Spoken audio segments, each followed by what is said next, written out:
भगवते वासुदेवाय।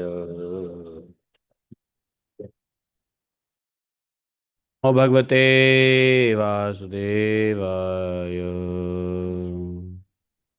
ओम नमो भगवते वासुदेवाय।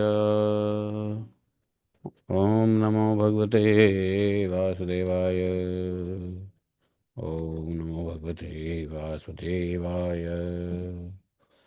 ओम नमो भगवते वासुदेवाय। थोड़ा खिड़की खोल दो, थोड़ा। ओम नारायणं नमस्कृत्यं नरं चैव नरोत्तमं देवीं सरस्वतीं व्यासं ततो जयमुदीरयेत्। नष्टप्रायस्वभद्रेषु नित्यं भागवत सेवया भगवतुत्तम श्लोके भक्तिर्भवति नैष्ठके।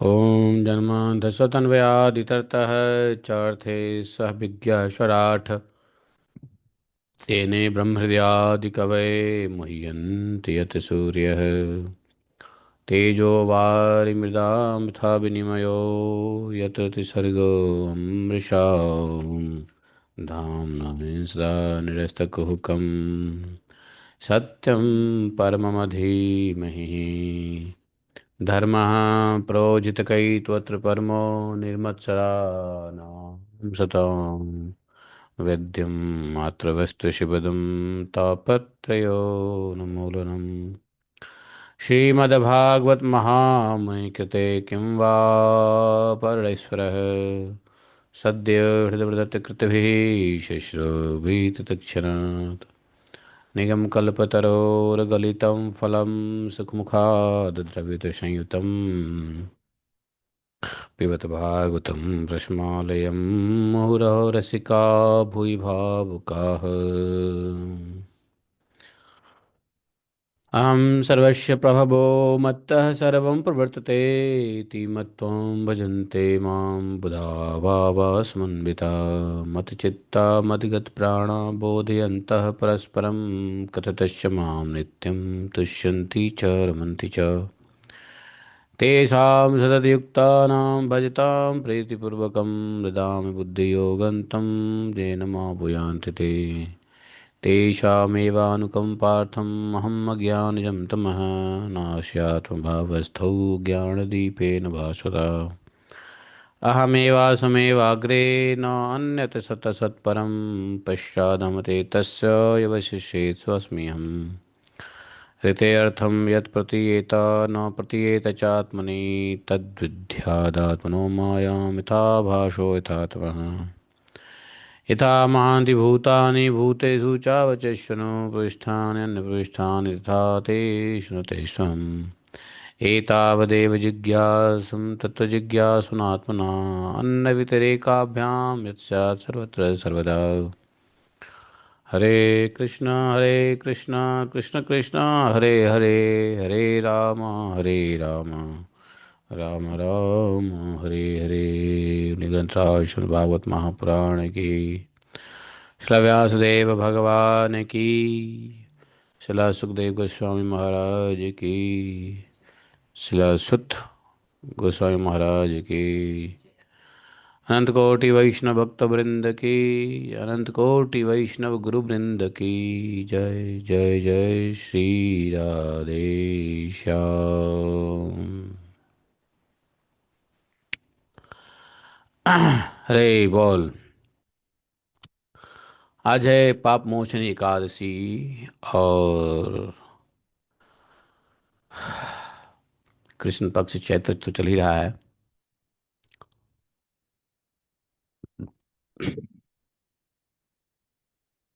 परिघ योग है, बलभ कर्ग कर्ण है, कौलव कर्ण भी है। वार आज है रविवार और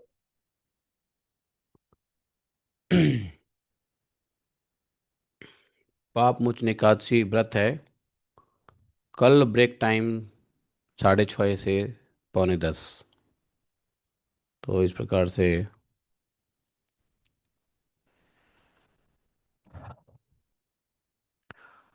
एकादशी महारानी की जय। 19 तारीख से शुरू हो जाएगा चैत्र नवरात्रा। 19 तारीख से प्रारंभ हो जाएगा। हैं। और 19 तारीख को प्रतिपदा भी है, पूर्णिमा भी है। सॉरी, अमावस्या। अमावस्या भी है और प्रतिपदा भी है। तो 19 तारीख से ही 19 तारीख से ही चैत्र नवरात्रा भी शुरू हो जाएगा। घट स्थापन 19 तारीख की होगा। 19 तारीख के दिन उपवास के लिए बहुत सुटेबल है, मटेरियली और स्पिरिचुअली ऑफ कोर्स। तो 19, 20, 21, 22, 23, 24, 25, जब तक जितना दिन उपवास रह सको रहो। 19 से लेकर के 27 तक, नौमी तक श्रीमद् देवी भागवत की कथा होगी। स्कंध 4, 5, 6। 1, 2, 3 का स्कंध हो गया, 4, 5, 6 स्कंध जो है इस नवरात्रा पे करेंगे देवी भागवत की कथा। 9 दिन भागवत कथा के बाद होगा, 11 से लेकर 2 के बीच में।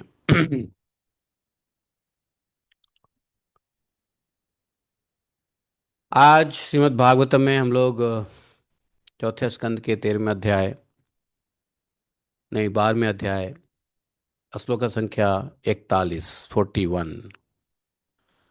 नारद जी ने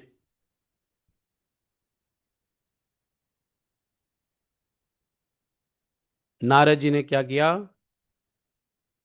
ध्रुव महाराज की महिमा देखकर प्रचेता लोग जो यज्ञ कर रहे थे, उनके यज्ञशाला में नारद जी जाकर के 3 श्लोक में ध्रुव जी का वर्णन किया है। तो यहाँ पे व्यासदेव महाराज इसको लिखते हैं, लिखवाते हैं। सुखदेव जी कहते हैं, वही हम लोग सुनेंगे। श्री नारद वाच नूनं सुनीतेह परिदेवताय तपः प्रभावस्य सुतस्य तां गतिम् दिष्ट्वाभ्युपायानपि देववादिनो नैवादिगन्तुं प्रभवन्ति किं नृपाः। यः पञ्चवर्षो गुरुदारवाक्श्रैः भिन्नेन यातो हृदयेन दूयता वनं मदादेश करो अजितं प्रभुं जिगाय तद भक्तगुणैः पराजितम्। यः छत्रबन्धुः भुवितासुरधिरूढः मन्वारुरुक्षेदविवर्षपूगैः षट्पञ्चवर्षो यदहोभिरवै प्रसाद्य वैकुण्ठमवाप तत्पदम्। वैसाद्य वैकुंठम अपि तत्पदम। नारद जी बोले, उसके बाद मैत्रेय जी, तो 3 श्लोक हो गया। और 3 श्लोक में नारद जी ने वहाँ पर प्रचेताओं के, प्राचीन वर्षी जो यज्ञ कर रहे थे, नहीं प्रचेता प्रचेता जो यज्ञ कर रहे थे, उसमें नारद जी ने इन 3 श्लोकों से ध्रुव महाराज का महिमा गाया है। फिर मैत्रेय जी बताते हैं और इस प्रकार से यह अध्याय समाप्त हो जाता है। चलो विस्तार से समझेंगे। इसके लिए पहले ओम अज्ञानतिम्नान्धस्य ज्ञानाञ्जनशलाकया चक्षुरुन्मीलितं येन तस्मै श्रीगुरुवे नमः। श्रीचैतन्यमनोभीष्टं स्थापितं येन भूतले स्वयं रूपा कदा मह्यं ददाति स्वपदान्तिकम्। वन्देऽहं श्रीगुरोः सुत्पत्कमलं शीघ्रो न वैष्णवांश श्रीरूपं सागरजातं सगणरघुनाथान्वितं तं सजीवम् साद्वैतं सावधूतं परिजनसहितं श्रीकृष्णचैतन्यदेवं श्रीराधाकृष्णपादान् सगणललिता शिवशाखान्वितांश्च हे कृष्ण करुणा सिंधु दीनबंधु जगतपते गोपेश गोपिका कांतम राधा कांतम नमोस्तुते। तप्त कांचन गौरांगी राधे वृंदावनेश्वरी विश्वानुसुते देवी प्रणमामि हरिप्रिये। वाञ्छाकल्पतरुभ्यश्च कृपा सिन्धुभैव च पतितानां पावनेभ्यो वैष्णवेभ्यो नमो नमः। नारद जी ने कहा कि नूनम सुनीतेह पति देवताया पति परायणा सुनीति के पुत्र ध्रुव ने, इसमें कोई संदेह नहीं है कि सुनीति के पुत्र ध्रुव ने तपस्या के द्वारा अद्भुत शक्ति संचित करके जो गति पाई है, उसे भागवत धर्म की आलोचना करके वेदवादी मुनिगण भी नहीं पा सकते। यहाँ पे एक बात कहा है, जो वेदवादी मुनि होते हैं ना, वो भागवत धर्म की आलोचना करते हैं। ये मैं नहीं कह रहा हूँ ये नारद जी कह रहे हैं। नारद जी कह रहे हैं कि जो वेदवादी मुनिगण हैं, वो भागवत धर्म की आलोचना करके भी नहीं पा सकते। भागवत धर्म की आलोचना करके वेदवादी मुनिगण भी जो पद नहीं पा सकते, वह अद्भुत शक्ति संचय करके ध्रुव ने तपस्या के द्वारा भगवान को प्राप्त कर लिया है। यहाँ यहाँ क्या संस्कृत में लिखा कि दृष्ट्वा अभ्युपायानपि वेदवादिनो। तो अभ्युपायानपि मतलब जो किसी चीज़ों में आ, दोष दृष्टि रखता है, या या उभय दृष्टि रखता है। हाँ, दृष्ट्वा अभ्युपायानपि वेदवादिना, कौन ऐसा दृष्टिकोण कौन रखता है? अभ्युपानपि वेदवादिनो, ये वेदवादी जो भागवत धर्म में जिनकी श्रद्धा नहीं होती है, अर्थात वो उपेक्षा आलोचना भी कर देते हैं वेदवादी लोग, जिस इसलिए प्रभुपाद जब कहते थे ना कि मायावादी, वेदवादी को मायावादी इसलिए बताया क्योंकि ये भागवत धर्म को भक्ति और भागवत धर्म को ये लोग उपेक्षित दृष्टिकोण से देखते हैं, आलोचना करते हैं। इसलिए वेदवादी को, वेदांती को हाँ, मायावादी कहा। हालांकि बहुत सारे ऐसे वेदांती हुए हैं जिनको भगवान की कृपा से भक्ति भाव प्राप्त हुआ है, जैसे ईश्वरपुरी, माधवेंद्रपुरी। ईश्वरपुरी माधवेंद्रपुरी कौन थे? सब शंकराचार्य के लीनेज में तो ही थे, वेदांती लोग थे हैं। लेकिन ऐसे महात्मा हुए हैं वेदांत में भी जिनको भगवान की भक्ति, अब जैसे भट्टाचार्य कौन थे? वेदांती तो थे भट्टाचार्य। और तो और छोड़ो, जो हमारे ये थे, क्या नाम है, अरे जिन्होंने वृंदावन महिमामृत लिखा है, क्या नाम उनका? प्रबोधानंद सरस्वती। वो कौन थे? प्रबोधानंद सरस्वती प्रकाशानंद थे, वेदवादी थे, वेदांती थे। तो लेकिन भगवान की कृपा हुई तो उनके ऊपर चैतन्य महाप्रभु की कृपा हुई, है ना। चैतन्य महाप्रभु की कृपा हुई, वो जो है ना प्रबोधानंद सरस्वती हो गए। विद्वान थे है ना, चैतन्य महाप्रभु ने उनको सरस्वती ही रखा, नहीं तुम सरस्वती ही रहोगे। वैसे प्रकाशानंद थे पहले, प्रकाशानंद सरस्वती थे, तो उनको प्रबोधानंद सरस्वती चैतन्य महाप्रभु ने बदल के रख दिया, टाइटल चेंज नहीं किया, विद्वान थे इसलिए। तो ये सब वेदांती ही तो थे, लेकिन ये ऐसे थे जो भगवान की कृपा से इनको भक्ति का रस मिल चुका था। और बाकी जो जिनके ऊपर भगवान की कृपा नहीं होती है, भक्ति का रस नहीं मिलता है, ऐसे वेदांती वेदवादी भागवत धर्मों की आलोचना करके भी जो गति नहीं पा सकते। राजाओं की बात तो छोड़ दो, हाँ, कहने की बात देखो, यह 5 वर्षों गुरुदार वाक श्रेय, 5 वर्ष की अवस्था में ही गुरु के उपदेश के अनुसार, अर्थात नारद जी कह रहे हैं मेरे उपदेश के अनुसार उसने सब कुछ किया, और जो अजय प्रभु को जीत लिया। और ऐसा क्यों हुआ? तो उसका कारण या तो हृदयेन दूयता, भिन्नेन या तो हृदयेन दूयता। माता ने जो उनके अपने वाणी से मर्माहत कर दिया था ध्रुव महाराज के हृदय को, और उससे दुखी होकर के वन में चले गए। और नारद जी कह रहे हैं, मेरे उपदेश के अनुसार आचरण करके हम्म, मद आदेश करो जितम, ऐसा बोला नारद जी ने। वनम मद आदेश करो जितम, मेरे आदेश का पालन करते हुए अजितम प्रभु, अजितम प्रभु, अजित प्रभु जिगाय तद भक्त गुण ही पराजिता। जो केवल, जो प्रभु अजय हैं, किसी के द्वारा जीता जीते नहीं जा सकते, ऐसे अजय प्रभु को ध्रुव ने जीत लिया। वे केवल अपने भक्तों के गुण से ही वश में होते हैं।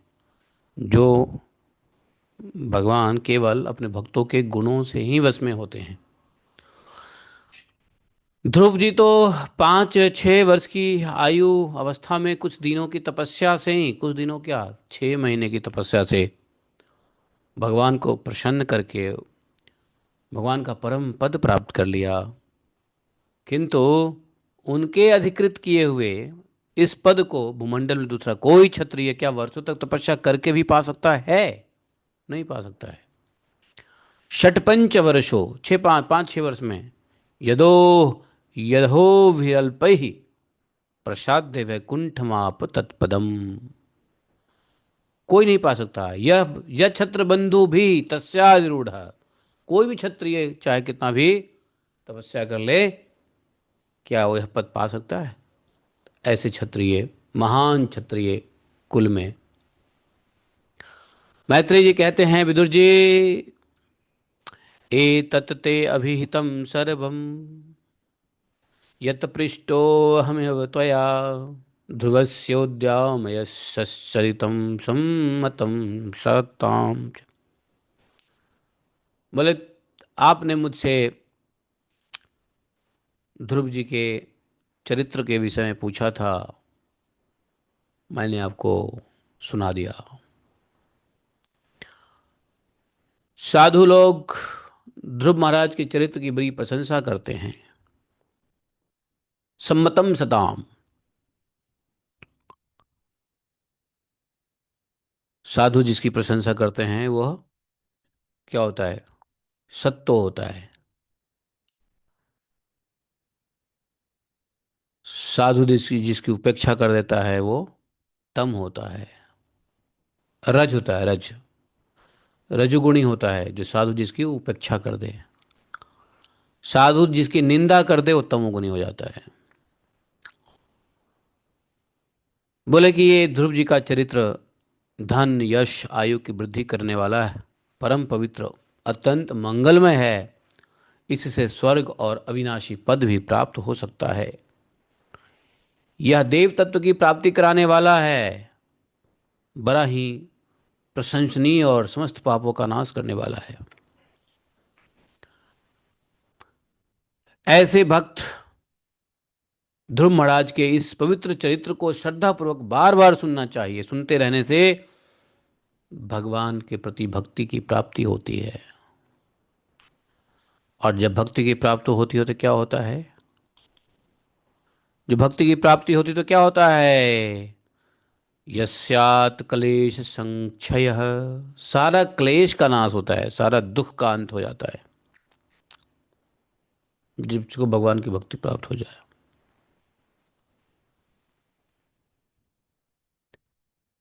तो इसके श्रवण करने वाले को शिला आदि गुणों की प्राप्ति होती है।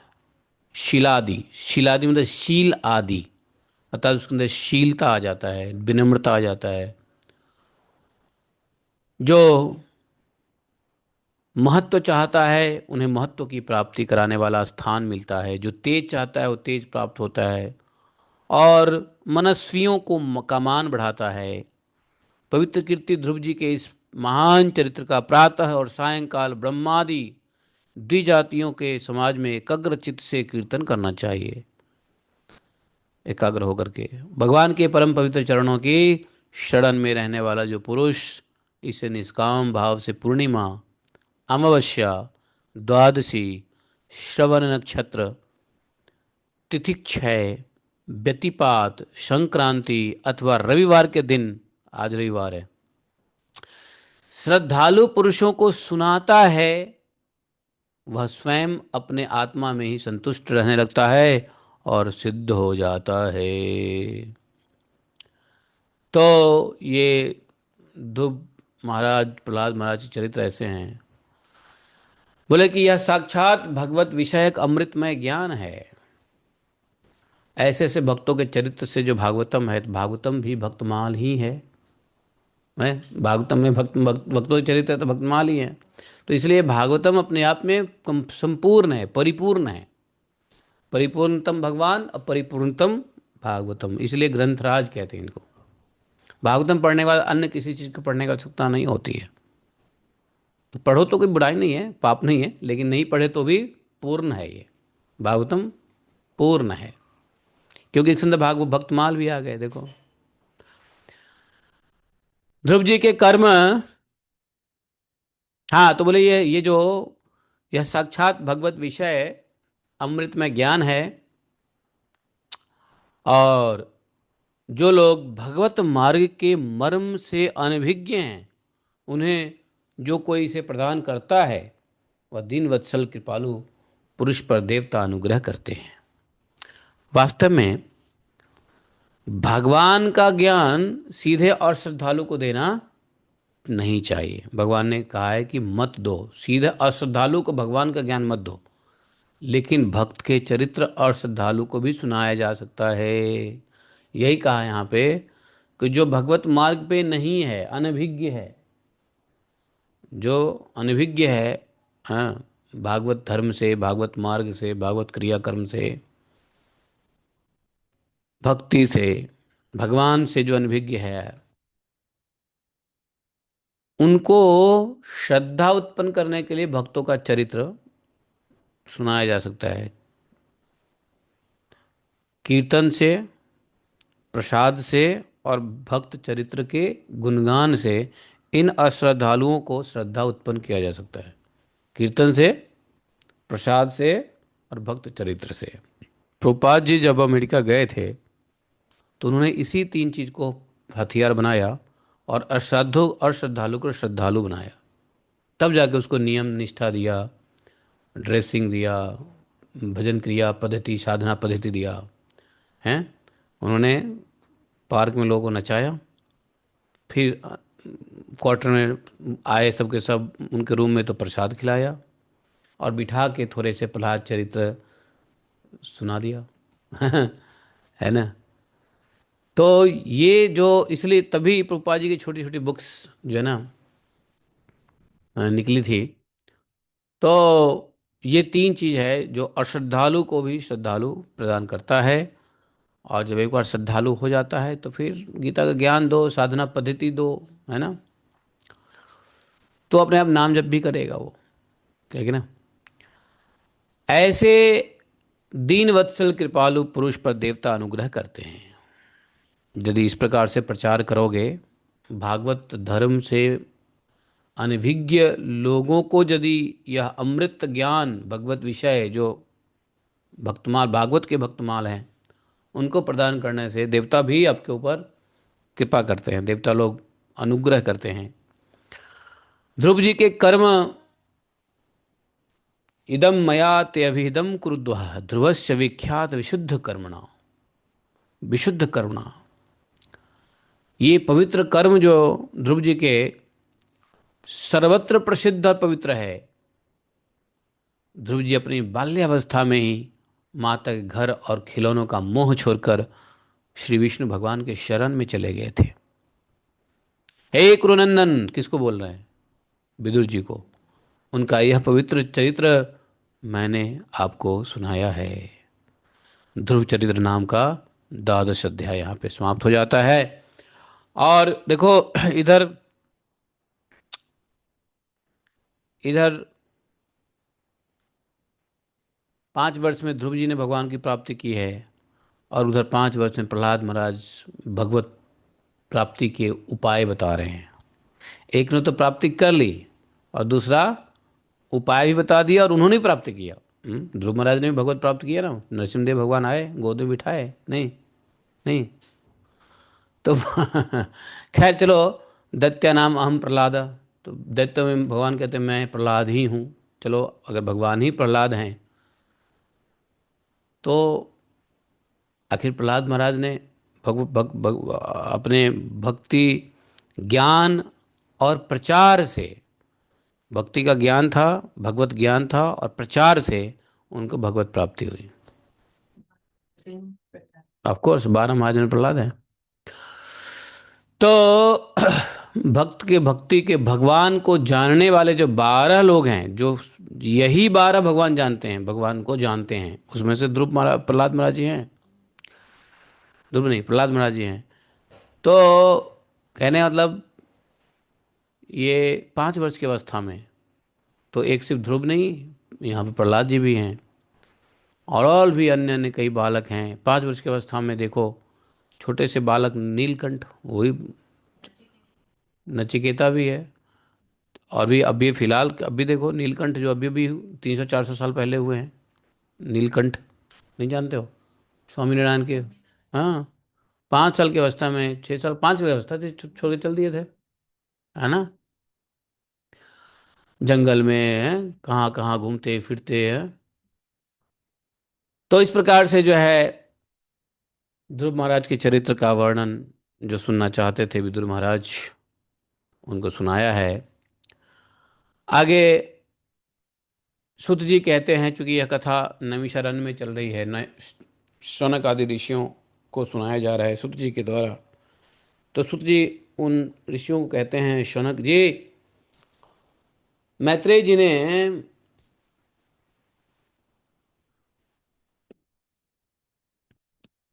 अपने मुख से ध्रुव जी के विष्णु पद पर आरूढ़ होने का वृत्तांत सुनकर विदुर जी के हृदय में भगवान विष्णु के प्रति भक्ति का उद्रेक हो आया। और उन्होंने फिर मैत्रेय जी से प्रश्न करना आरंभ किया। विदुर जी का प्रश्न हुआ कि के ते प्रचितसो नाम कस्यापत्यानि सुब्रत कस्यान्व वाय प्राख्याताः कुत्र व सत्रमासत मन्ये महाभागवतं नारदं देवदर्शनं जेन प्रोक्तः क्रियायोगः परिचर्या विधि हरेः स्वधर्मशीलैः परुषैः भगवान् यज्ञपुरुषः युज्यमानो भक्तिमता नारदेनेरितः किल। मैत्रेय जी ने कहा, हे प्रभु, किसको? मैत्रेय जी को विदुर जी ने कहा, ये प्रचेता कौन थे, और ये किसके पुत्र थे, किसके वंश में प्रसिद्ध थे, इन्होंने कहाँ यज्ञ किया? अच्छा, प्रचेता की बात क्यों आई? क्योंकि ये कथा कौन कह रहे हैं? मैत्रेय जी ने। जैसे ही मैत्रेय जी ने यह कहा कि ना, ध्रुव जी की प्रशंसा उनके स्वयं गुरु जी ने प्रचेताओं के यज्ञ में हाँ, पहुंच के ये 3 श्लोक में कहा, तो यहाँ प्रचेता वर्ड कैच कर लिया उन्होंने, विदुर जी ने, है ना? देखो, सावधानी से सुनने का यही होता है फायदा। ये सावधानी से सुनते हैं तो जिज्ञासाएं आती है। तो प्रचेता, अभी अभी आपने प्रचेता के बारे में कहा, प्रचेता ने यज्ञ किया जिसमें नारद जी आए, तो जरूर कोई महान यज्ञ होगा। अब जैसे नारद से भक्त जहाँ जाते हैं, तो डेफिनेटली वो यज्ञ भक्तों ने किया होगा। तो ऐसा कौन भक्त है जिनके यज्ञ में नारद मुनि पहुँचे? और नारद मुनि पहुँचे तो बड़े बड़े भागवती पहुँचे होंगे, क्योंकि नारद जी भी क्या हैं? भागवत हैं। हम्म। हाँ, नारद जी महाजन है ना। तो बोले कि विदुर जी, हाँ, तो उन्होंने कहा कि ये प्रचेता कौन थे, किसके पुत्र थे, किसके वंश में प्रसिद्ध थे, और उन्होंने कहाँ यज्ञ किया था। भगवान के दर्शन से कृतार्थ नारद जी परम भागवत हैं। देखो, नारद जी भी परम भागवत है। नारद व्यासो बैयासिको बलि, है ना। तो बोले कि ये नारद जी क्या है, भागवत हैं, ऐसा मैं मानता हूं। उन्होंने पांच रात्र का निर्माण करके श्री हरि की पूजा पद्धति रूप क्रिया योग का उपदेश किया है। क्रिया योग, नारद पांचरात्र है ना, जिसमें भगवान की किस प्रकार पूजा की जाती है, वो क्रिया योग का पूरा उपदेश किया है। बोले जिस समय प्रचेतागण स्वधर्म का आचरण करते हुए भगवान यज्ञेश्वर की आराधना कर रहे थे, उसी समय भक्त प्रवर नारद जी ने ध्रुव का गुणगान किया था। वाह हो, क्या बात है। हे ब्राह्मण, उस स्थान पर उन्होंने भगवान की और कौन कौन सी लीला कथा का वर्णन किया था, वे सब पूर्ण रूप से मुझको सुनाइए प्लीज, मुझे उसको सुनने की इच्छा हो रही है। तो पहला प्रश्न, की प्रचेता कौन, किसका पुत्र, किस वंश में हुआ, यज्ञ कहाँ किया, और नारद जी ने कौन कौन सी वहाँ पे कथा लीला सुनाई। यदि वह ज्ञात हो तो हमें बताएं। ध्रुव तो यहाँ पर मैत्रेय जी कहते हैं, ये अध्याय 13 में है। मैत्रेय जी ने कहा, ध्रुवस्य च उत्कलः पुत्रः पीतरी प्रस्थिते वनम सार्वभौम श्रियं नैच्छत् धीराजासनं पितुः स जन्मनोपशान्तात्मा निःसङ्गः समदर्शिनः ददर्श लोके विततात्मात्मानं लो आत्मानं लोकमात्मने आत्मानं ब्रह्मनिर्वाणं प्रत्यस्तमितविग्रहम् अवबोधकरसैकात्म्यमानन्दमनुसन्ततम्। आहा। अब एक बहुत अच्छी बात आगे बता रहे हैं। मैत्रेय जी ने कहा, विदुर जी, महाराज ध्रुव के चले जाने पर उनके पुत्र उत्कल ने अपने पिता के सार्वभौम वैभव को और राज्य सिंहासन को उन्होंने अस्वीकार कर दिया। उत्कल को बनाया राजा, लेकिन उन्होंने राज्य सिंहासन को अस्वीकार कर दिया। क्यों? क्योंकि वह जन्म से ही शांत चित्त थे, उनको किसी प्रकार की आसक्ति नहीं थी, आसक्ति शून्य थे, समदर्शी थे, और संपूर्ण लोकों में सर्व आत्मभूते हिते रता, सभी भूतों में आत्मा में परमात्मा का ही दर्शन करते थे। वो आत्म के स्तर पर थे, सभी लोगों को अपनी आत्मा में और अपनी आत्मा को सभी लोगों में देखते थे। ऐसा उनका अंतःकरण वासना रूप मल था ही नहीं उनके हृदय में। जन्म से ही एक प्रकार के योगी थे, शांत चित्त थे, इसलिए वह अपनी आत्मा को विशुद्ध बोध रस के साथ अभिन्न आनंदमय सर्वव्याप्त देखते थे। सब प्रकार से भेद रहित प्रशांत ब्रह्म को ही अपना स्वरूप समझते थे, और अपनी आत्मा से भिन्न कुछ भी नहीं दिखाई देता था उनको। यह अज्ञानियों को रास्ते आदि साधारण साधारण जगह में बिना लपट की आग के समान मूर्ख, अंधा, बहरा, पागल, गूंगा सा प्रतीत होता था। जब वो साधारण लोगों के बीच होते तो रास्ते रास्ते पे कोई उनको, मतलब जट भरत को कैसे पहचान नहीं पाते थे कि ये ब्रह्मनिष्ठ व्यक्ति हैं। तो इनको भी कोई साधारण लोग, अज्ञानी लोग है कि नहीं, इनको मूर्ख, अंधा, बहरा, पागल, गूंगा जैसा दिखते थे, समझते भी थे लोग। वास्तव में ऐसा थे नहीं वो। इसलिए उनके कुल के बड़े बूढ़ों ने, मंत्रियों ने उनको मूर्ख और पागल समझा। देखो, हैं? और उसके छोटे भाई भ्रमिपुत्र वत्सर को राजा बनाया। तो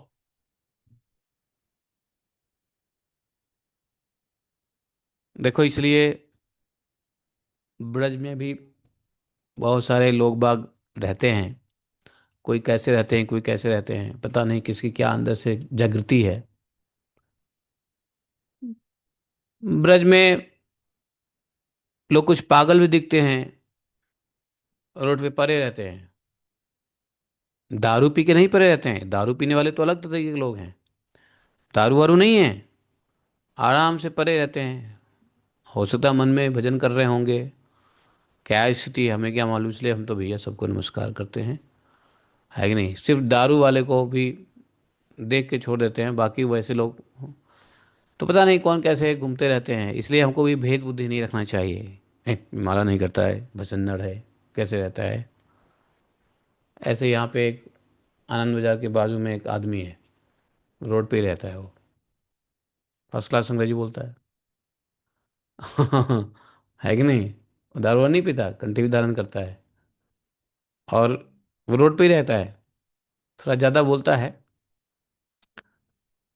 तो पता नहीं कौन क्या है। इसलिए वही तो, इसलिए मैं हाँ, वही वही तो, क्या उसकी क्या प्रेरणा है। हाँ, और वो कहीं नहीं घर बना के नहीं रहता, ऐसे ही पेड़ के नीचे रहता है। हाँ, बारिश होगा तो अपना सामान उठा के कहीं कोने में चला जाएगा, फिर आ जाएगा। हमने कहा भैया ठीक है। तो ऐसे ही होता है, ये आज की बात नहीं है, जड़ भरत को लोगों ने ऐसे ही समझा था। यहाँ पे इनको भी यही समझा, उत्कल को लोगों ने इनको पागल समझा, मूर्ख समझा, और छोटे भाई, उनके छोटे भाई बत्सर को राजा बना दिया। बत्सर की जो पत्नी थी, उसका नाम था स्वर विथि। उसके गर्भ से 6 पुत्र उत्पन्न हुए। पुष्पारणा, तिग्म केतु, ईश, ऊर्ज, वसु, जय, ये ना 6 पुत्र हुए। उसमें पुष्पार्ण के प्रभा और दोषा नाम की 2 स्त्रियां थी। प्रभा और दोषा, उनमें से प्रभा के प्रातः, मध्यन दिन और सायं 3 पुत्र हुए। प्रातः, मध्यन दिन और सायं। दोषा के प्रदोष, निशित और व्युष्ट, ये 3 पुत्र हुए।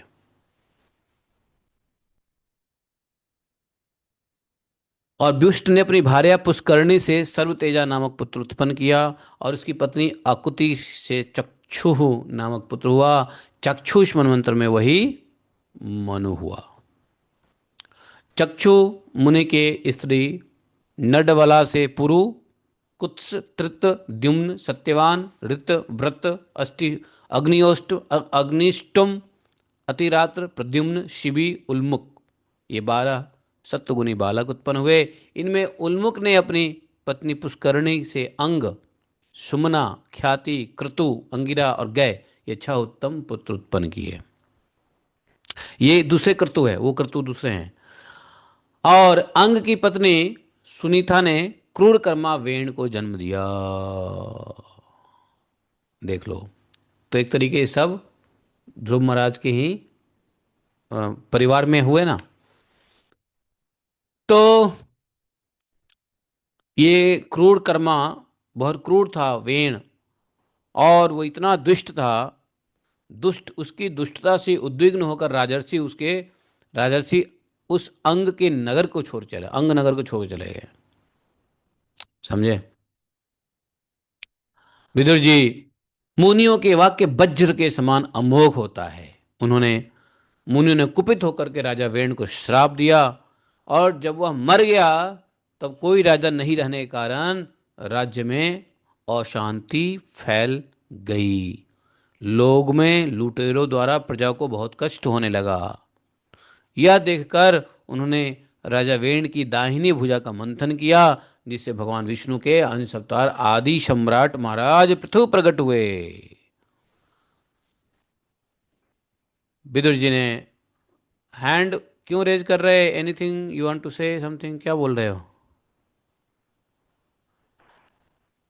ये हैंड रेज क्यों कर रहे हो? क्या बात है? गलती से हो रहा है। तो विदुर जी ने पूछा, महाराज, अरे अंग तो बड़ा शील संपन्न था, राजा अंग। वो साधु स्वभावी था, ब्राह्मण भक्त था, महात्मा था। तो उसका वेण जैसा दुष्ट पुत्र कैसे हुआ? भाई बाप तो इतना साधु स्वभावी है, तो वेण जैसा दुष्ट पुत्र कैसे उत्पन्न हुआ, जिसके कारण दुखी होकर उन्हें नगर छोड़ना पड़ा? तो और फिर वेण ने ऐसा क्या अपराध किया था जो मुनियों ने उसको श्राप दे दिया है? जनरली राजा को श्राप नहीं देते हैं ऋषि मुनि। क्यों? क्योंकि राजा नहीं होने से राज्य में लूटपाट हो जाती है, अव्यवस्था हो जाता है, इसलिए राजा को होना आवश्यक है। तो राजा यदि लायक है तो उसको दंड नहीं दिया जाता राजा को। तो ये भी आश्चर्य की बात है कि राजा वेन ने ऐसा क्या किया कि मुनीश्वरों ने श्राप दे दिया। प्रजा का कर्तव्य है कि वह प्रजापालक राजा से कोई पाप बन भी जाए तो उसका तिरस्कार ना करे। यदि राजा से यदि कोई पाप कर्म बन भी जाता है तो उसका तिरस्कार नहीं करो, प्रजा का कर्तव्य है, क्योंकि वह अपने प्रभाव से 8 लोकपालों के तेज को धारण करता है। आप भूत भविष्य की बात जानने वाले सर्व में हैं सर्वश्रेष्ठ, इसलिए आप मुझे सुनीता के पुत्र वेन की सब करतूतें सुनाइए। अंग की पत्नी थी सुनीता, उनसे उत्पन्न हुए थे वेन। वेन की करतूत सुनाइए, मैं आपसे श्रद्धापूर्वक सुनना चाहता हूँ। मैत्रेय जी ने सुना दिया। मैत्रेय जी ने कहा कि एक बार राज ऋषि राजा अंग ने एक बार एक यज्ञ किया। क्या नाम था उसका? अश्वमेध यज्ञ। और उसमें वेदवादी ब्राह्मणों का आवाहन करने पर वे देवता लोग अपना भाग लेने नहीं आए। ब्राह्मणों ने आवाहन किया यज्ञ में, लेकिन फिर भी देवता लोग अपना भाग लेने नहीं आए। तब वे ऋत्विजों जो ब्राह्मण थे उनको बड़ा आश्चर्य हुआ, और यजमान अंग से कहा कि महाराज, राजन, हम आहुति के रूप में हम आहुति के रूप में आपका जो घी और जो हविष्य पदार्थ है वो हवन कर रहे हैं, उसको देवता लोग स्वीकार नहीं करते, पता नहीं क्यों। हम जानते हैं कि आपकी होम सामग्री दूषित नहीं है। कहीं ऐसा तो नहीं है कि भाई होम सामग्री नहीं देवता लोग ले रहे हैं इसका मतलब वो दूषित है? आजकल तो ऐसे ही है, सब दूषित है, इसलिए तो देवता लोग नहीं आते लेने के लिए। लेकिन उस समय देवता लोग नहीं आए तो ब्राह्मणों को आश्चर्य हुआ कि भाई आपका हवन सामग्री हम जानते हैं, हाँ, हवन पदार्थ तो दूषित नहीं है, फिर भी देवता लोग स्वीकार नहीं करते। आपने बड़ी श्रद्धा से सभी यज्ञों की तैयारी की है आपने। वेद मंत्र भी किसी प्रकार से बलहीन नहीं है, वेद मंत्र भी ठीक ठीक पढ़े जा रहे हैं, है ना? और उन वेद मंत्र को पढ़ने वाले ब्राह्मण भी शुद्ध हैं, ऐसा नहीं कि ब्राह्मण भ्रष्ट ब्राह्मण ना, वो भी शुद्ध है। याचक याजक उचित सभी प्रकार के नियमों का पालन करने वाले ब्राह्मण हैं। हैं? हमें तो ऐसी कोई कारण दिखता नहीं कि यज्ञ में देवता लोग हैं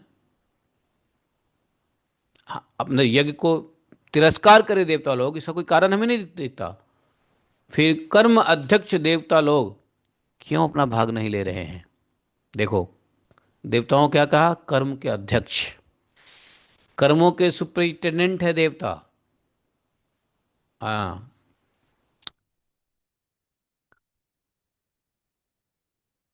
तो मैत्रेय जी ने कहा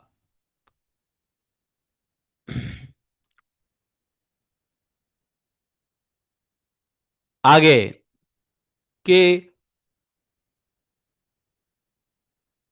ब्राह्मणों की बात सुनकर के यजमान राजा अंग बड़ा उदास हो गए,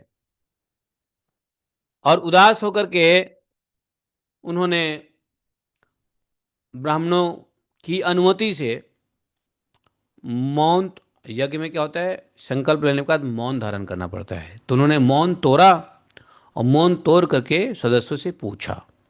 पहले उन्होंने, चूंकि मौन थे तो बोल नहीं सकते थे, तो उन्होंने कहा कि मैं बोलूं क्या? तो ब्राह्मण ने कहा हाँ बोलिए बोलिए। तो राजा अंग ने मौन तोड़ा और पूछा,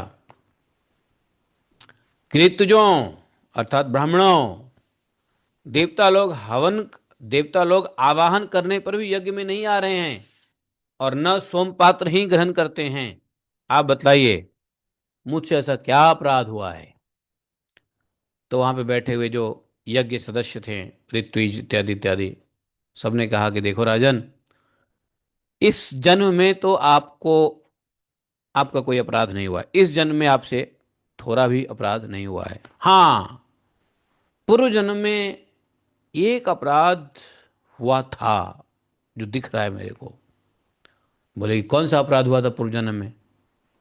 उसी अपराध के कारण आप इस जन्म में सर्वगुण संपन्न होने के बावजूद भी पुत्रहीन ही हैं। तो यदि आप पहले पुत्र की प्राप्ति करने का उपाय करिएगा, तब आपको, हैं, वह पाप खत्म होगा। तो बोले अच्छा, तो अश्वमेध यज्ञ से पहले पुत्र का यज्ञ करना है तो हाँ। बोले कि आप पुत्र कामेष्ठी यज्ञ कीजिए, पुत्र की कामना से यज्ञ कीजिए, तब भगवान योगेश्वर आपको अवश्य पुत्र प्रदान करेंगे। जब संतान के लिए साक्षात यज्ञ पुरुष श्रीहरि का आह्वान किया जाए, तब देवता लोग स्वयं ही अपना अपना भाग ग्रहण करेंगे। भक्त जिस जिस वस्तु की इच्छा करता है, श्री हरि उसे वही वही पदार्थ देते हैं। उनकी जिस प्रकार आराधना की जाती है, उसी प्रकार उपासक को फल भी मिलता है। तो इसलिए आप क्या कीजिए, आप जो है पुत्र प्राप्ति के लिए यज्ञ कीजिए। आराधितो तथई वैश्य यथा पुंसाम फलोदया, देखा, तांस्तान कामान हरि ध्यादान, तांस्तान कामान हरि आध्यान यान कामयते जनः, हैं, जिस जिस कामना से भगवान के भक्त हरि का ध्यान करते हैं, उपासना करते हैं, आराधितो तथई वैश यथा पुंस फलोदय, भगवान, पुंसा मतलब भगवान, भगवान क्या करते हैं, फल उसी के अनुसार देते हैं जो जिसकी इच्छा करके भजन करता है। शुद्ध तो यह है कि बिना इच्छा का भजन करो, लेकिन यदि कुछ इच्छा है तो भी भगवान का ही भजन करना चाहिए, है कि यदि इच्छा भी है, अगर हृदय में कामना भी है, तो भी भगवान की ही भक्ति करनी चाहिए। भगवान की भक्ति, अगर इच्छा सकाम भक्ति करनी हो तो भी भगवान की भक्ति करो। ये नहीं कि नहीं जी अभी तो हमको धन चाहिए, पुत्र चाहिए, तो अभी पहले हम देवी देवता की करेंगे, जब पुत्र धन हो जाएगा तब अंत में कृष्ण का करेंगे। नहीं, अगर कोई भौतिक इच्छा है तो भी भगवान कृष्ण का ही करो, क्योंकि देखो अभी ध्रुव जी की कहानी है, ध्रुव जी को क्या मिला? भगवान के दर्शन मिले, भगवान की कृपा मिला, गोलोक मिला, ऊपर से परम पद मिला, और इस पृथ्वी का भी उनको लौकिक भोग भी मिला।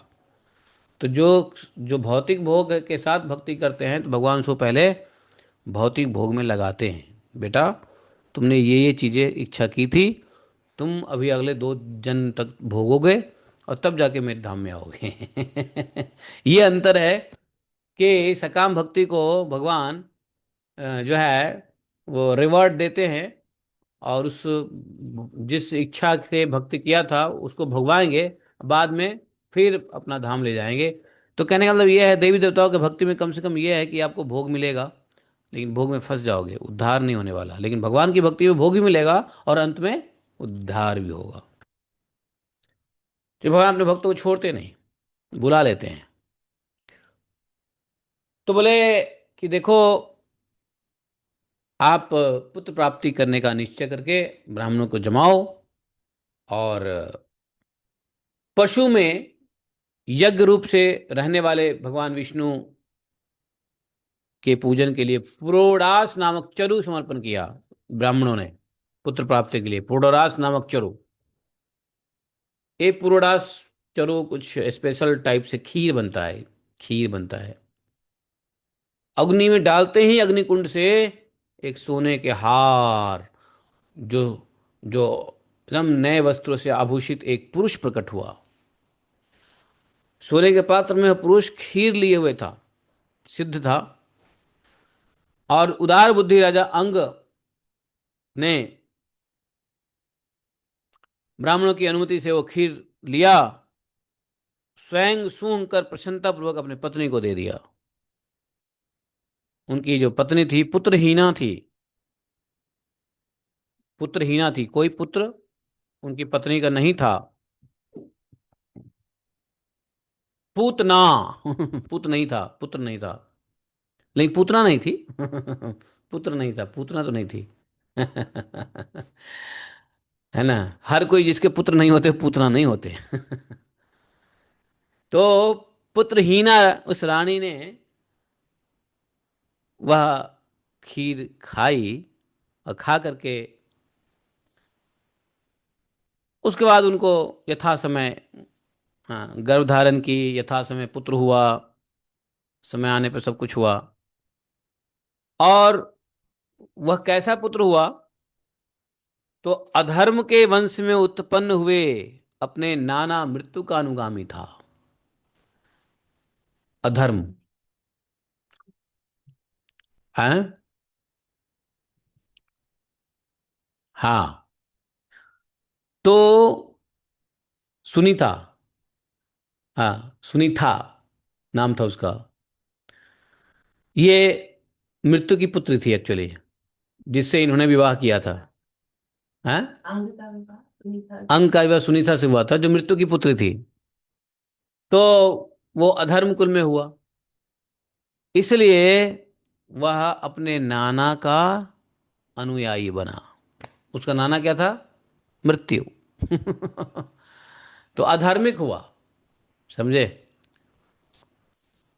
तो उस दुष्ट बेन ने अधर्मिक हुआ, अपने नाना का गुण ले लिया उसने। धनुष बाण चढ़ाकर वन में जाता था, ओहो, और बड़े सारे पशुओं का हत्या करता था। देखते देखते जो राजा वेन के, राजा अंग के जो मतलब प्रजाएं थी, पूर्ववासी लोग, वो वेन को देखते, अरे वेन आए, भागो भागो भागो। क्योंकि वह क्रूर ऐसा था, निर्दयी ऐसा था, उसके सामने जो कुछ भी आता था, जो कोई आता था उसको मार देता था वो। मतलब समझो कि इतना निर्दय था कि मैदान में खेलते हुए छोटे बालक को, अपने के साथ बराबर बालक को पकड़ के कुएं में डाल देता था। इतना क्रूर था वो, इतना बदमाश था। और उनकी हत्या कर देता था, मृत्यु का नाती था। वेन की ऐसी दुष्ट प्रकृति देखकर महाराज अंग ने उसे तरह तरह से सुधारने की चेष्टा की। देखो, जब कभी भी अपने कुल खानदान, अपने गोत्र, धर्म, जाति, वर्ण के बाहर लोग विवाह करते हैं ना, तब तब ऐसा नाश हुआ है। इतिहास गवाह है, जब जब राजा ने प्रेम में आके, या आसक्त होके, या काम वासना के चक्कर में आके, जैसे ही दूसरे से विवाह किया, उसके पुत्रों ने सत्यानाश किया है, जिसमें ये राजा अंग है। राजा अंग ने क्षत्रिय कुल में नहीं शादी की, वो सुनीता से शादी की, जो मृत्यु का बेटी थी। उसको मतलब पुराणों में कथा आती है, वो उसके रूप लावण्य पे वो हुए, और काम वासना में आकर के उन्होंने शादी कर ली। यही गलती किया था कौन? नंद वंश में विश्वशवा ने केशनी से किया था, रावण हुआ। हाँ वही तो, कुबेर हुए। तो इस तरह से इतिहास गवाह है। और अभी हाल हाल में देखो, हाल फिलहाल में देखो कि इनका खून ही चेंज हो जाता है ना। क्षत्रिय भाई बनाया है, क्षत्रिय, क्षत्रिय का अपना रुतबा है। अभी नंदवंश जो हुआ, नंदवंश, नंदवंश का नाश कैसे हुआ? धनानंद का जो, धनानंद की जो माँ थी वो दूसरी जाति की थी, उसका बाप क्षत्रिय था। उसने शादी कर लिया, उसके बेटे ने उसको मार दिया, वो राजा बन गया धनानंद। और देखो मुगल साम्राज्य के ऊपर उसने इतना कहर बरपाया, ब्राह्मणों को टांग देता था, मार देता था। उसमें चंद्रगुप्त, चाणक्य जी के पिताजी को फांसी दे दिया है। तभी तो चंद्रगुप्त ने बदला लिया है। चाणक्य बदला लिया चंद्रगुप्त के हाँ, फिर तो ये सब पहले से चलता आ रहा है, इतिहास है। अंग कुछ भी करे, कितना भी कोशिश किया, सारी चेष्टा उनका बेकार हो गया। सुधारने की बहुत कोशिश किया, बड़े दुखी हुए। एक तो बेटा नहीं हो रहा था, मन ही मन सोचते। अब जब पहले बेटा नहीं था तो पुत्र प्राप्ति के यज्ञ किए, अब पुत्र हुआ तो उदंड हो गया। जब पुत्र उदंड हुआ तो अपने मन ही मन में क्या सोचते हैं मालूम है? मन ही मन में सोचते हैं कि जिन गृहस्थों के पुत्र नहीं हैं उन्होंने अवश्य ही पूर्व जन्म में भगवान की आराधना की होगी। ये कहते हैं जिन गृहस्थों के पुत्र नहीं है, इसका मतलब उन्होंने पूर्व जन्म में भगवान की पूजा की होगी, आराधना सेवा की हो, भक्ति की होगी, इसलिए उनको कोई पुत्र नहीं है। इसी से उन्हें कुपूत की करतूतों से होने वाले असहाय कष्ट को सहने की आवश्यकता नहीं पड़ती, क्योंकि पुत्र के जो क्लेश होता है, पुत्र जो कष्ट देता है, उस पीड़ा को भाग्यवान गृहस्थ ही है जो नहीं सहता है। भैया जिसकी करनी से माता पिता का सारा, ऐसे पुत्र जिसके करने से माता पिता का यश मिट्टी में मिल जाए, इज्जत मिट्टी में मिल जाए, उन्हें अधर्म का भागी होना पड़े, सबसे विरोध हो जाए, कभी न छूटने वाली चिंता मोल लेनी पड़े, और घर भी दुखदाई हो जाए, ऐसे नाम मात्र की संतान के लिए कौन समझदार पुरुष ललचाएगा? बोले वह तो आत्मा के लिए एक प्रकार का मोहमय बंधन ही है। मैं तो सपूत की अपेक्षा कुपूत को ही अच्छा मानता हूं। और इन्होंने एक बात भी कहा कि मैं सपूत के अपेक्षा कुपूत को ही अच्छा मानता हूं। बोले अरे सपूत से कपूत अच्छा कैसे होगा? कपूत समझे, कुपूत कुपूत, सुपूत कुपूत। तो ये राजा अंग कह रहे हैं कि मैं कुपूत से अच्छा, सुपूत से अच्छा कुपूत को मानता हूं, क्योंकि सुपूत जो होगा उसमें तो आसक्ति हो जाती है। हाँ बेटा बहुत अच्छा होगा, बड़ी सेवा करेगा, उसमें आसक्ति हो जाती है, क्लेश, उसको छोड़ने में बड़ा क्लेश होता है। सपूत को छोड़ने में बहुत कष्ट होता है, क्योंकि इतना। लेकिन कुपूत, कुपूत अपने गलत कर्मों से घर को नरक बना देता है, तो उससे मन ऐसा ही हट जाता है। कुपूत से सहज में छुटकारा मिल जाता है ना, इजीली। हाँ कुपूत से क्यों नहीं छुड़ना चाह, हाँ। तो कुपूत जो है, इसको भगवान की कृपा मानते हैं। महाराज अंग इस प्रकार के बहुत सारे विचार बात करते करते करते उनको रात में नींद नहीं आती थी। उनका चित्त धीरे धीरे जो है गृहस्थ से विरक्त हो गया। पहले गृहस्थी में था, लेकिन अब इस पुत्र के वजह से घर में उनका अब इंटरेस्ट रहा नहीं। एक दिन ऐसे ही रात में उठे और चल दिए।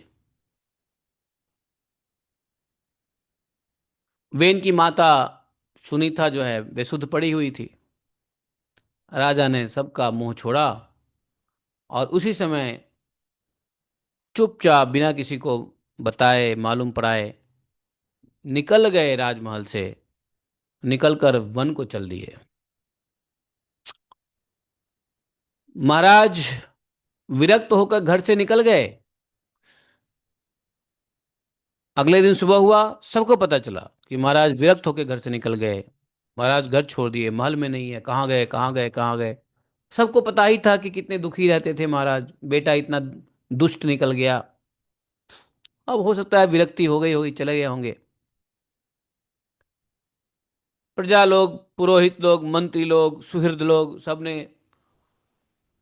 सब जगह खोजा पृथ्वी पर, लेकिन उनको कहीं कुछ पता, क्योंकि वो छुप करके रहते थे, हृदय अ, मतलब अपने को वेशभूषा सब कुछ, है कि नहीं। सबने ढूंढा लेकिन मिले नहीं राजा वेन। जब राजा का पता नहीं चल पाया तो सब मंत्री लोग निराश, सैनिक मंत्री जो भी है, निराश होकर नगर नगर को लौटे हैं। और मुनियों ने सभा किया है कि भाई अब राजा तो आया नहीं, तो राज सिंहासन खाली है, तो फिर क्या करें।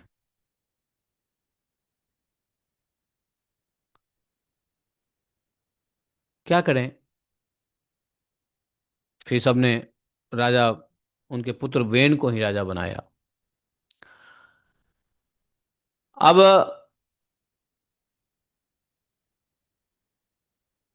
क्योंकि मुनियों ने देखा कि राजा अंग के चले जाने के बाद, जब जब कभी भी राज्य में जब राजा नहीं होते हैं अपने पद पे, तो राज्य में क्या होता है, बड़े उत्पात हो जाते हैं।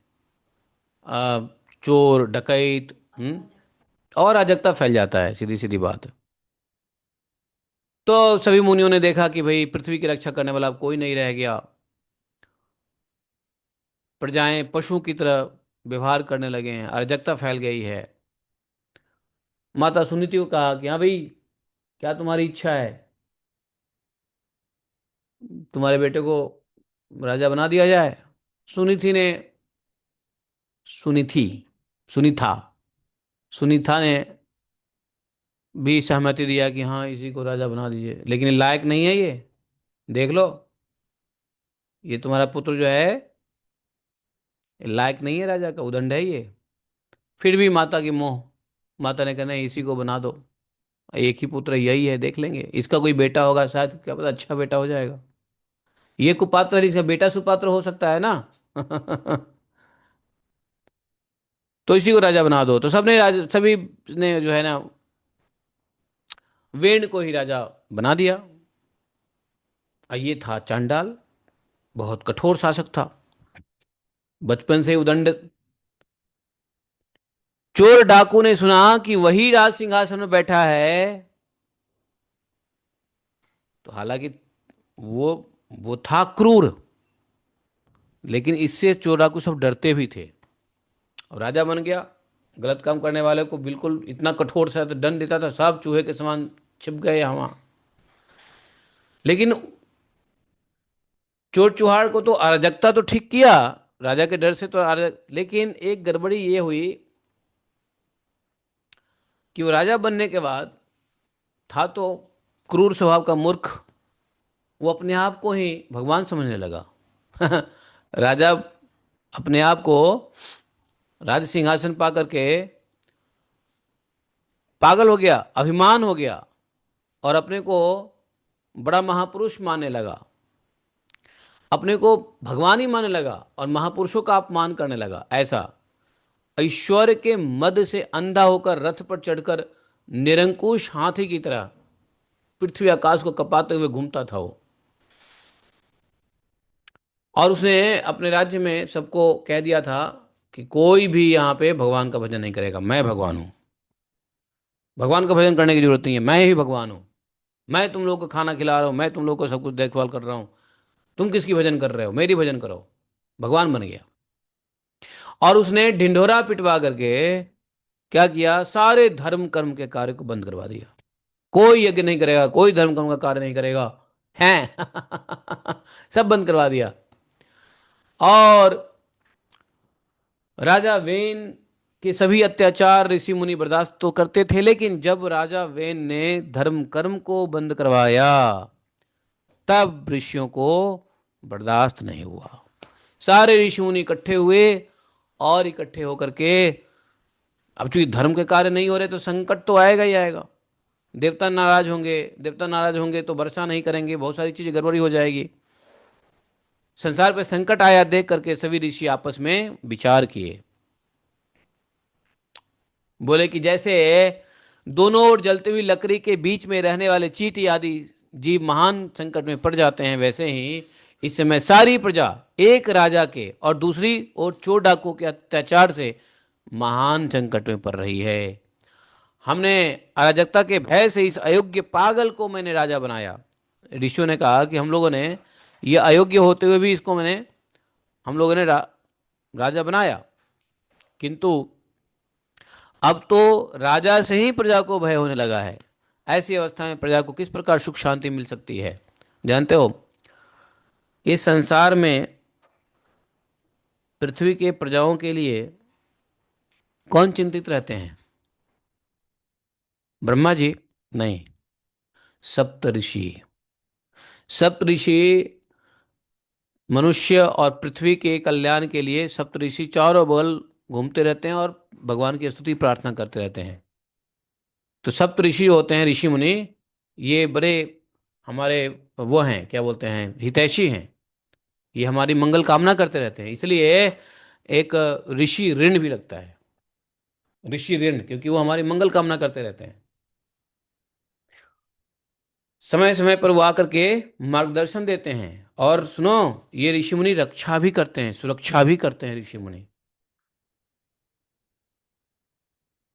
तो राजा वेन के नगर में जब इस प्रकार से संकट आया, तो ऋषि लोगों आपस में विचार किया कि क्या करना चाहिए, कैसे प्रजा को सुखी किया जाए।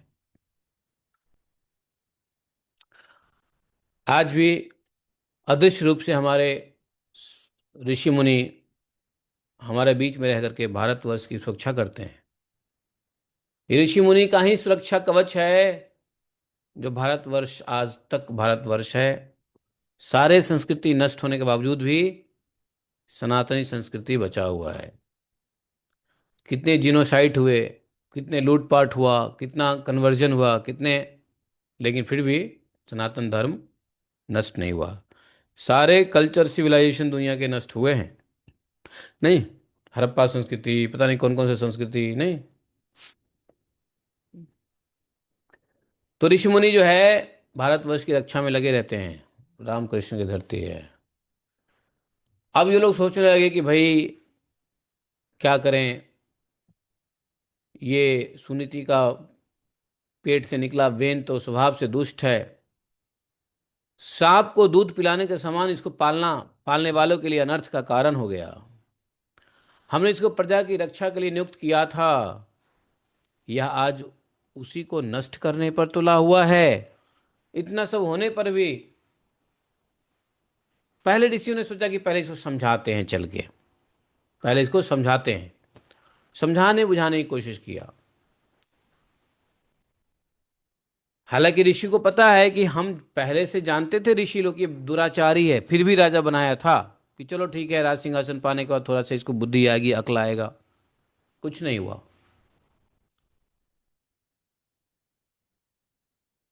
तो ऋषियों ने कहा कि चलो हमको समझाना चाहिए, किंतु यदि समझाने के बावजूद भी, अगर ऋषि मुनि समझाने के लिए तैयार हुए, लेकिन यदि समझाने के बाद भी अगर नहीं समझे तो क्या करना चाहिए? तो ऋषियों ने कहा कि उसको मार देंगे हम लोग, अगर नहीं समझेगा तो उसको मार देंगे। ऐसा विचार करके मुनि लोग वेन के पास गए, बोले पहले समझाएंगे, मानेगा तो ठीक है, नहीं मानेगा तो हम मार देंगे। ये ऋषि लोग का देवताओं से ऊपर की चीज होते हैं ऋषि लोग।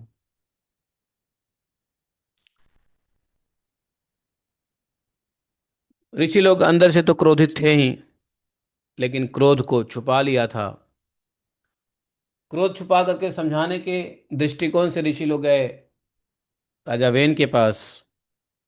राजा वेन को समझाते हुए कहा, ऋषियों ने कहा, मुनय चुहु नृपवर्य निबोधय तद्ये विज्ञापयाम भोः आयु श्री बले बल कीर्ति नाम तव तात विवर्धनम।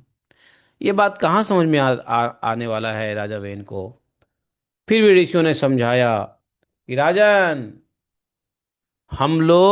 हम ऋषि लोग जो बात कहते हैं ध्यान से सुनो, ध्यान दो अर्थात मानो। इससे तुम्हारा आयु बढ़ेगा, तुम्हारा श्री बढ़ेगा, बल बढ़ेगा, कीर्ति का भी विस्तार होएगा। बेटा, यदि मनुष्य मन वाणी शरीर और बुद्धि से धर्म का आचरण करे तो इसे स्वर्ग आदि शोक रहित लोक को प्राप्त होता है, और यदि उसका निष्काम भाव हो तो वह धर्म, वही धर्म उसे अनंत मोक्ष पद पहुंचा देता है। तो बोले कि धर्म यदि सकाम है तो स्वर्गलोक तक प्राप्त कराएगा, और धर्म का पालन यदि निष्काम से हो रहा है तो भगवत धाम को प्राप्त कराएगा, मोक्ष धाम। इसलिए राजन, प्रजा का कल्याण रूप ही तुम्हारा धर्म है। राजा का धर्म क्या होता है? प्रजा का कल्याण, प्रजा की सुरक्षा।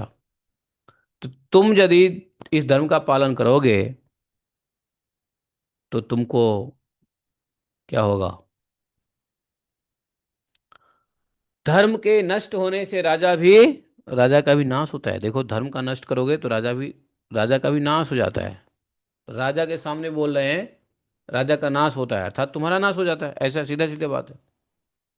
जो राजा दुष्ट मंत्री चोर आदि से अपनी प्रजा की रक्षा करते हुए न्याय के अनुसार टैक्स लेता है, वह इस लोक में परलोक में दोनों जगह सुख पाता है। और जिसके राज्य अथवा नगर में वर्णाश्रम धर्म का पालन करने वाले पुरुष स्वधर्म पालन के द्वारा भगवान यज्ञ पुरुष की आराधना करते हैं, बोले कि महाभाग अपनी आज्ञा का पालन करने वाले उस राजा से भगवान प्रसन्न रहते हैं, क्योंकि वे सारे विश्व की आत्मा और संपूर्ण भूत के रक्षक है। पहले समझा रहे हैं क्यों? तुम बात मानो, प्रजा की रक्षा करो, प्रजा को। भगवान ब्रह्मा शंकर आदि जगदीश्वरों के भी ईश्वर हैं भगवान। और जब भगवान प्रसन्न हो जाए तो ऐसी कोई वस्तु दुर्लभ नहीं है जो आपको ना मिले। तभी तो इंद्र आदि लोकपाल सहित समस्त लोग उन्हें बड़े आदर से पूजा उपहार समर्पण करते हैं। बोले राजन, भगवान श्री हरि समस्त लोकपाल और यज्ञों के नियंता हैं, कंट्रोलर है, अध्यक्ष हैं। वे वेद त्रयी रूप, द्रव्य रूप और तपर स्वरूप है। इसलिए आपको जो देशवासी आपकी उन्नति के लिए अनेक प्रकार के यज्ञों से भगवान का यजन करते हैं, आपको उनके अनुकूल ही रहना चाहिए, अर्थात आपको यज्ञ बंद नहीं करवाना चाहिए। राजा वेद ने यज्ञ बंद करवा दिया था। यज्ञ, पूजा पाठ, कोई भी धर्म कार्य सबको बंद करवा दिया था। तो बोले कि जब आपके राज्य में ब्राह्मण लोग यज्ञ का अनुष्ठान करेगा, भगवान की पूजा करेगा, भगवान उनसे प्रसन्न होकर के भगवान के अंश रूप देवता आपको मनचाहा फल देंगे। भगवान यज्ञों का अनुष्ठान करने से क्या होता है? भगवान के ही अंश रूप देवता मनचाहा फल देंगे। इसलिए हे राजन, आपको यज्ञ आदि अनुष्ठान बंद नहीं करवाना चाहिए। धर्म अनुष्ठान बंद करके देवताओं का तिरस्कार नहीं करना चाहिए, क्योंकि जब यज्ञ होता है तभी देवताओं का पोषण होता है। यज्ञ से देवता लोग पोषित होते हैं, समझे? राजा वेन को गए समझाने, इधर वेन क्या बोला? महर्षि लोगों को, ऋषि लोगों को, तुम लोग मूर्ख हो गया। समझाया, समझाने के बाद उसी महर्षियों को ऐसे कहा कि तुम लोग मूर्ख होगा क्या? लिखा हुआ है, बलिसाबत यूयम वा अधर्मे धर्मानिनः, बलिसाबत यूयम, बालिसाबत यूयम।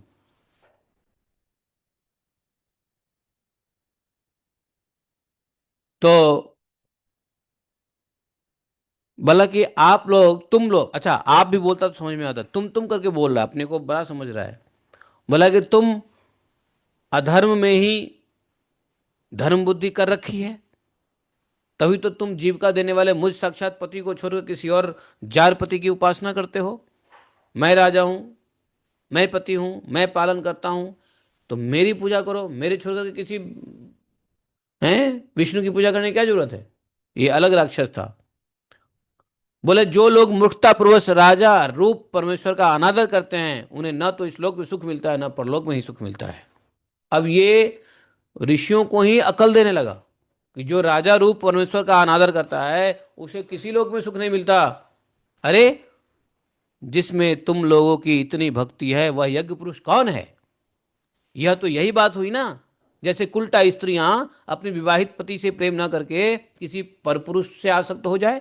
मैं यहाँ राजा बैठा हूं, मैं यहाँ पालन करता तुम लोग का पति बैठा हूं, और तुम विष्णु की पूजा कर रहे हो।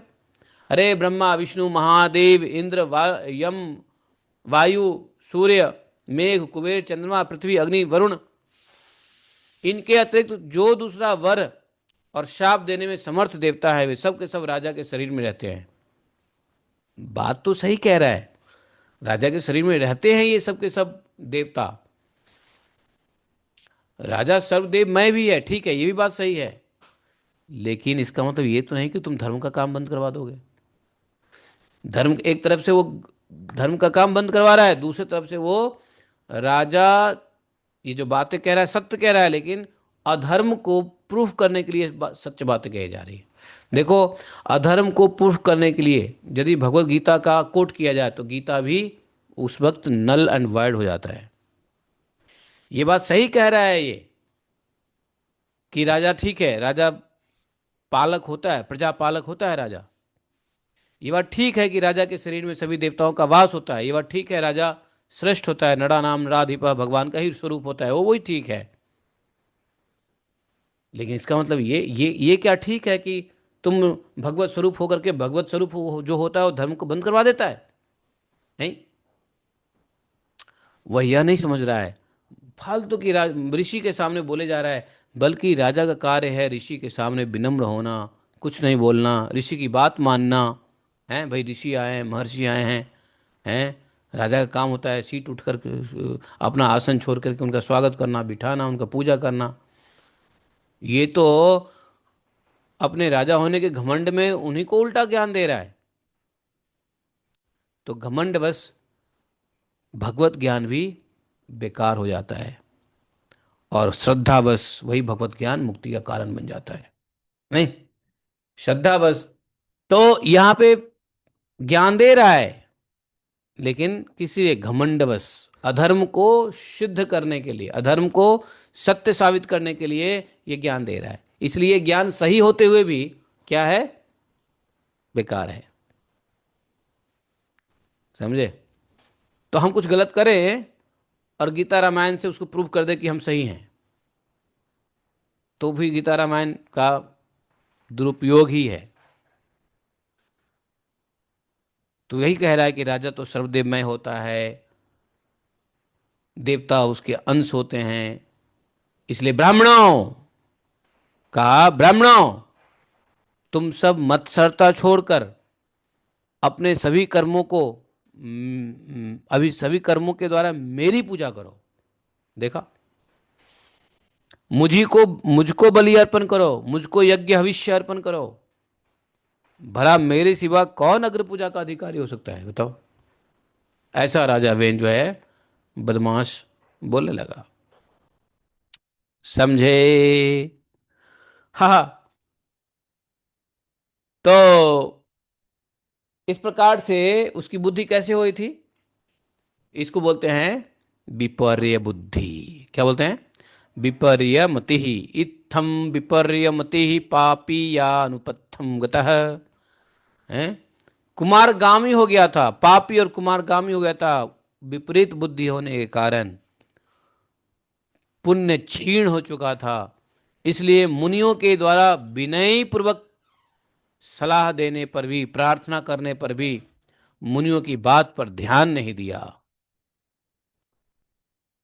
बताओ, अपने को बुद्धिमान समझने वाला वेन ने मुनियों को इस प्रकार से क्या किया? अपमान किया, एक तरीके से अपमान किया।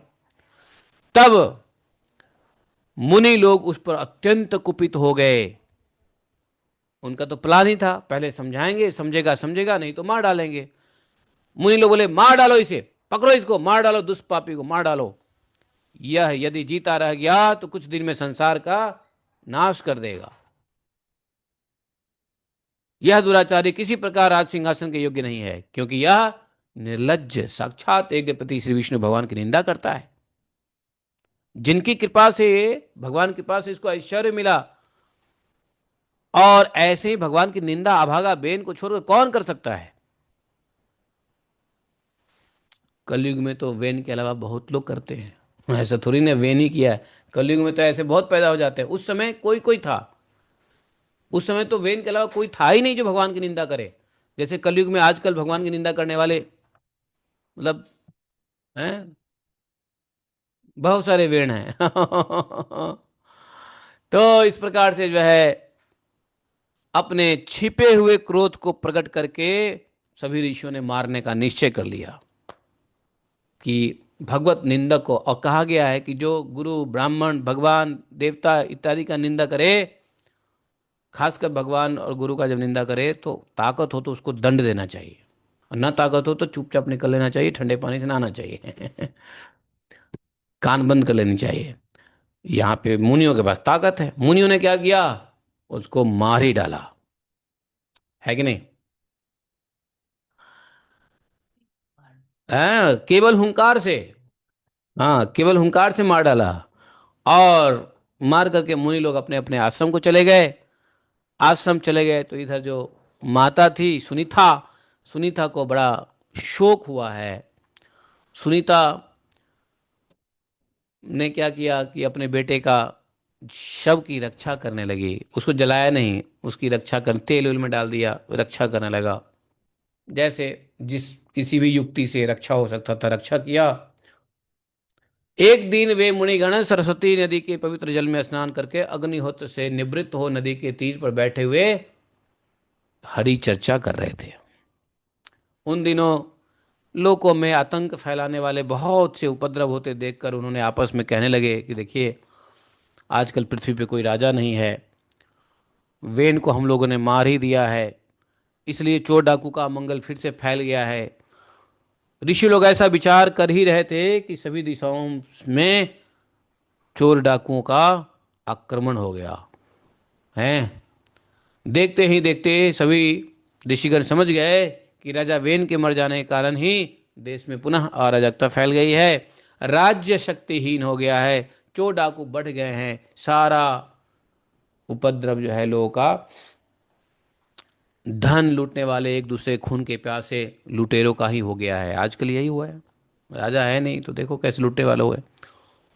अपने तेज से अथवा तपोबल से लोगों को ऐसी कुप्रवृत्ति से रोकने में समर्थ होने पर भी ऐसा करने में हिंसा आदि दोष देखकर उन्होंने कोई निवारण नहीं किया। फिर सोचा कि ब्राह्मण यदि समदर्शी और संत स्वभावी भी हों तो भी दीनों की उपेक्षा करने के लिए उन पर तप उसी प्रकार नष्ट हो जाता है जैसे फूटे हुए घोड़े में से जल बाहर बह जाता है। फिर राजर्षि अंग का वंश भी नष्ट नहीं होना चाहिए।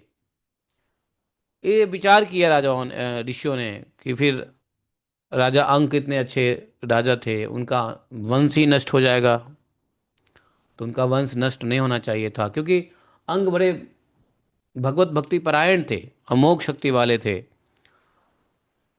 तो राजा अंग को देख करके ऋषियों ने क्या किया, कुछ निश्चय किया कि करना कुछ तो करना पड़ेगा। तो ऋषियों ने क्या किया, राजा वेन का शरीर जो है ना युक्तियों से सुरक्षित रखा था, माता और माता के द्वारा और राज्य के और भी मंत्रियों के द्वारा। तो राजा की जांग को पहले जोर से मथा, तो उनमें से एक बौना पुत्र उत्पन्न हुआ। और बौना पुत्र कैसा था, काला कलूटा, एकदम कौए के समान। सभी अंग और खासकर भुजाएं बड़ी छोटी थी, जबड़े बहुत बड़े, टांगे छोटी, नाक चपटी, लाल नेत्र, केस तांबे के जैसा रंग का। उसने बड़ी दीनता और विनम्र भाव से पूछा कि मैं क्या करूं, आपने मुझे उत्पन्न कर दिया है। ऋषियों ने कहा निषिद्ध, अर्थात बैठ जा। और इसी से वो क्या कहलाया, निषाद, है ना। जन्म लेते ही राजा वेन के भयंकर पापों को उसको उसने अपने ऊपर ले लिया। तो चूंकि पाप तो पहले मुक्त करना था, तो पाप मुक्ति के लिए पहले निषाद को बुलाया, तो उसके पाप को निषाद ने ले लिया। अब पाप जब ले लिया तो उसका शरीर जो है शुद्ध हो गया। इसलिए निषाद आज भी जंगल में होते हैं ना, तो लुटेरे होते हैं, है ना, लूटते हैं, पाटते हैं, हिंसा करते हैं, राहगीरों को मारते हैं। निषाद लोग, जो जंगल में रहने वाले निषाद लोग हैं, आदिवासी जो कह लो। इसलिए वो लोग पापरत कर्मों में लगे रहे, क्योंकि वो वेन के पाप को स्वीकार कर लिया। और वे गांव नगर में टिक टिक कर वन और पर्वतों में ही निवास करते हैं। यहाँ पर श्रीमद् भागवत का निषाद उत्पत्ति नाम का यह चतुर्दश अध्याय, 14वां अध्याय समाप्त हो जाता है। कल महाराज पितु का जन्म होगा और उनकी राज्याभिषेक हम लोग पढ़ेंगे। बंदी जन महाराज पृथु की स्तुति करेंगे। महाराज पृथु जो है पृथ्वी के उद्धार के लिए पृथ्वी पर कुपित होंगे। पृथ्वी को खदेड़ेंगे, पृथ्वी सरेंडर कर देगी, स्तुति करेगी। इधर जब वेन पापी काम कर रहा था, पाप कर्म, तो इधर पृथ्वी माता भी अन्न देना बंद कर दिया था। किसी प्रकार के फसल अन्न नहीं होता था। प्रजा ने आए पृथ्वी महाराज से, तो ये सब हम लोग कल पढ़ेंगे। आज जो है यहाँ पर रुक जाते हैं। इस पृथु चरित्र में ही निषाद उत्पत्ति नाम का यह अध्याय हुआ है, जो वेन के पाप को लिया। अब राजा वेन का पाप, उसका शरीर शुद्ध हो गया है, पाप फट गया है, तब भगवान के अंश का अवतार होगा। नहीं तो पाप शरीर से कैसे भगवान का अवतार हो सकता है। तो इसलिए पहले निषाद का आवाहन हुआ, निषाद का जन्म करवाया गया। बोले ग्रंथराज श्रीमद् भागवतम के जय। एकम शास्त्रम देव की पुत्र गीतम, एको देवो देव की पुत्र एव, एकम मंतस्य तस्य नामानि यानि कर्मापि तस्य दिवस सेवा। तमेव माता च पिता तमेव, तमेव बन्धुश्च सखा तमेव, तमेव विद्या द्रविणं तमेव, तमेव मम सर्वदेव देवः। कृष्णाय वासुदेवाय हरे परमात्मने प्रणतक्लेशनाशाय गोविन्दाय नमो नमः। हे कृष्ण करुणा सिंधो दीनबंधो जगतपते, गोपेश गोपिका कांतम राधा कांतम नमोस्तुते। तप्त कांचन गौरांगी राधे वृंदावनेश्वरी, वृषभानुसुते देवी प्रणमामि हरिप्रिये। वाञ्छाकल्पतरुभ्यश्च कृपा सिन्धुभ्यैव च पतितानां पावनेभ्यो वैष्णवेभ्यो नमो नमः। जय श्री कृष्ण चैतन्य प्रभु नित्यानंद, श्री अद्वैत गदाधर श्रीवासादि गौर भक्तवृंद। हरे कृष्णा कृष्ण कृष्णा हरे हरे, हरे राम राम राम हरे हरे। हरे कृष्णा कृष्ण कृष्ण हरे हरे, हरे राम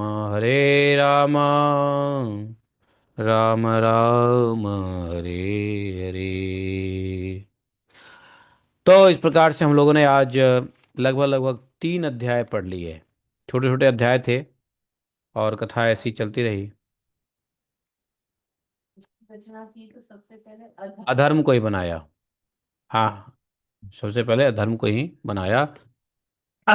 तो इसलिए अधर्म दैत्य लोग जो है पहले आए संसार में। अब हम लोग आगे श्रवण करेंगे श्री नंद नंदन स्तोत्रम। ठीक है, और उसके बाद गर्ग संहिता भी पढ़ेंगे।